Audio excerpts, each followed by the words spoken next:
നമ്മുടെ റോസ്മേരി നല്ല ഉഷാറായിട്ട് തന്നെ നിൽക്കുന്നുണ്ട്.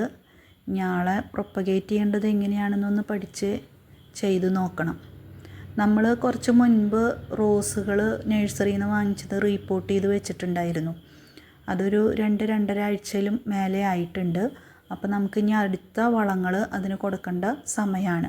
അപ്പോൾ ഇപ്പോൾ ഞാൻ ഇട്ട് കൊടുത്തത് 19-19 ആണ്. അത് എടുക്കണ ഒരു സ്പൂൺ വെച്ചിട്ടാണ് ഞാൻ സ്പൂൺ കാണിച്ചു തരാം. ആ സ്പൂണിൽ ഒരു സ്പൂൺ അളവിലാണ് എല്ലാ റോസിനും, അതായത് ഇത്രയും പോകുന്ന ചട്ടിക്ക് അത്രയും മതി അതിൽ ഇട്ട് കൊടുത്തിട്ടുള്ളത്.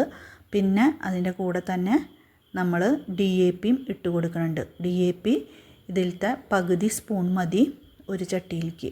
ആ ഒരു അളവിലാണ് നമ്മൾ ഇട്ട് കൊടുക്കുന്നത്. സാധാരണ എനിക്ക് കറുത്ത കളറിലുള്ള DAP ആണ് കിട്ടാറ്. ഇപ്രാവശ്യം വാങ്ങാൻ പോയപ്പോൾ വെളുത്തതാണ് കിട്ടിയത്. രണ്ടിനും തമ്മിലുള്ള വലിയ വ്യത്യാസമൊന്നും എനിക്കങ്ങനെ ഫീൽ ചെയ്തിട്ടില്ല. ഒരുപോലെ തന്നെയാണ് രണ്ടും പ്രവർത്തിക്കുന്നത്. ഞാൻ സാധാരണ കെമിക്കൽ ഫെർട്ടിലൈസേഴ്സ് ഉപയോഗിക്കാറില്ല. ജൈവവളങ്ങളാണ് ചെടികൾക്ക് കൂടുതലും കൊടുക്കാറ്. പക്ഷേ നമ്മൾ നഴ്സറിയിൽ നിന്ന് വാങ്ങുന്ന ചെടികളാകുമ്പോൾ എന്താണെന്ന് വെച്ചാൽ അവർ ഈ ഗ്രോത്ത് ഹോർമോൺസും ഫ്ലവറിങ് ഹോർമോൺസൊക്കെ ഉപയോഗിച്ച് ശീലമുള്ളവരായിരിക്കും. അപ്പോൾ അവരെ പെട്ടെന്ന് ജൈവവളത്തിലേക്ക് മാറ്റുമ്പോൾ അവരുടെ വളർച്ചയിലും ബ്ലൂമിങ്ങിലൊക്കെ, അതായത് മുട്ടുകളുണ്ടാവണതിലൊക്കെ ആ ഡിഫറൻസ് വരും. അപ്പോൾ അവർ ശീലിച്ചിരുന്നത് തന്നെ കുറച്ച് നാൾ കൊടുത്തതിന് ശേഷം പതുക്കെ ജൈവവളത്തിലേക്ക് മാറ്റുന്നതാണ് നല്ലത്.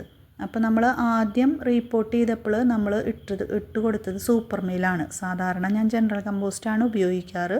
പക്ഷേ ഇപ്രാവശ്യം എൻ്റെ കയ്യിൽ ജനറൽ കമ്പോസ്റ്റ് കഴിഞ്ഞിരിക്കുകയായിരുന്നു. അതുകൊണ്ട് സൂപ്പർ മീൽ ഇട്ടിട്ടാണ് ആദ്യം വെച്ചത്. പിന്നീടാണ് ഈ വളങ്ങൾ ചെയ്തത്. നമ്മൾ അവർക്ക് എന്തെങ്കിലും കൊടുക്കുമ്പോൾ അവർക്ക് തിരിച്ചും തരേണ്ട ഒരു കടമയുണ്ടല്ലോ. അങ്ങനെ അവരെനിക്ക് ആദ്യത്തെ വളപ്രയോഗത്തിൽ നിന്ന് തിരിച്ചു തന്നതാണ് ഇതൊക്കെ. സെക്കൻഡ് ടൈം എന്ത് കിട്ടും എന്നുള്ളത് നമുക്ക് കാത്തിരുന്ന് കാണാം. പിന്നെ ഈ കെമിക്കൽ ഫെർട്ടിലൈസേഴ്സ് ആയാലും ജൈവവളങ്ങളായാലും നമ്മൾ ചെടികൾക്ക് ഇട്ട് കൊടുക്കുന്നതിൻ്റെ മുൻപ് ചെടിച്ചട്ടിയുടെ മോൾ ഭാഗം ഒന്ന് ചെറുതായിട്ട് മണ്ണിളക്കിയതിന് ശേഷം വേണം ഇട്ട് കൊടുക്കാനായിട്ട്. അതുപോലെ തന്നെ ഇട്ട് കൊടുത്തതിന് ശേഷം നന്നായിട്ട് നനച്ചു കൊടുക്കാൻ വേണം.